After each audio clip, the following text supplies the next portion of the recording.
Hi అండి, అందరు బాగున్నారా? Welcome to Gruhalakshmi channel. ఇప్పుడు మన బొమ్మరింట్లో ఎంత మంచి వసతి ఉందంటే కందిపప్పు నిన్న సరుకులు తీసుకొచ్చానండి. కందిపప్పు చక్కగా ఇట్లా ఎండబెట్టేశాను. మినప్పప్పు ఒక 2 కేజీలు మినప్పప్పు కూడా ఎండ తగిలేలాగా ఎండబోసాను అన్నమాట. ధనియాలు కూడా ఒక ప్లేట్లో పోసి ఆరబోసాను, ఎందుకంటే కింద పోస్తే గాలికి పోతాయి కాబట్టి. జీలకర్ర 1 కిలో, అది కూడా ప్లేట్లో పోసి ఎండబెట్టాను. కొంచెం పల్లీలు ఫ్రిడ్జ్లో ఉన్నాయి, ఆ ఫ్రిడ్జ్లో తీసుకొచ్చి ఇట్లా ఎండలో పడేసాను అనమాట. పురుగంతా కూడా పోతుంది ఏదన్నా ఉన్నా కానీ. పచ్చెనగపప్పు ఇది కూడా ఫ్రిడ్జ్లోనే ఉండింది, అది కూడా తీసుకొచ్చేసి ఎండలో పెట్టేశాను. ఇక మిరపకాయలు చూసారా, చాలా అంటే చాలా హైలైట్ ఈ వీడియో.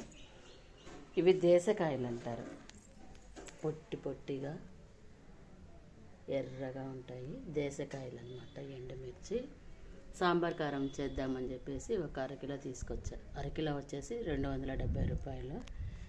ఇవేం చేయాలంటే ఒక 2 బకెట్ల నీళ్ళతో నేను శుభ్రంగా కడిగానండి. కడిగి ఎండబోసాను.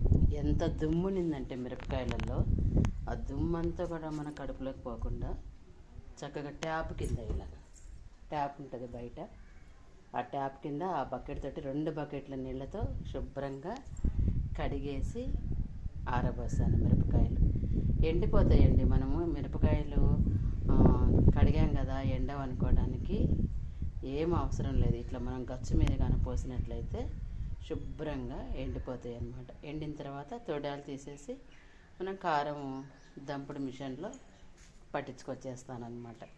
మామూలు మిషన్ కాకుండా రోకళ్ళతో దంచుతారు కదా, ఆ మిషన్లోకి వెళ్ళి ఆ మిషన్ దగ్గరికి ఈ మిరపకాయలు తొడాలు తీసి ఇంకొకసారి ఎండబెట్టి అప్పుడు కారం పట్టించి సాంబార్ కారం ఎలా కలుపుతానో కూడా ఒక వీడియో చేస్తాను, చూసేద్దరు కానీ. ఇంకా గిన్నెలు అయితే పొద్దున్నే ఇలా తోమేసి గంపకేసి పెట్టాను, ఎండకి చక్కగా ఎండిపోతాయి అన్నమాట. ఎండిన తర్వాత ఇంట్లో పెట్టేసుకోవచ్చు. ఇలా మా బొమ్మరిల్లు వాతావరణం ఏదైనా కూడా ఎండబెట్టుకోవడానికి వసతిగా ఉందండి ఇల్లు.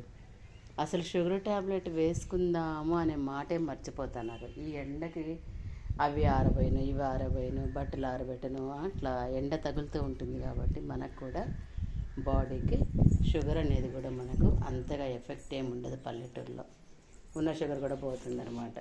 ఇలా ఈరోజైతే ఈ సరుకులు తీసుకొచ్చాను.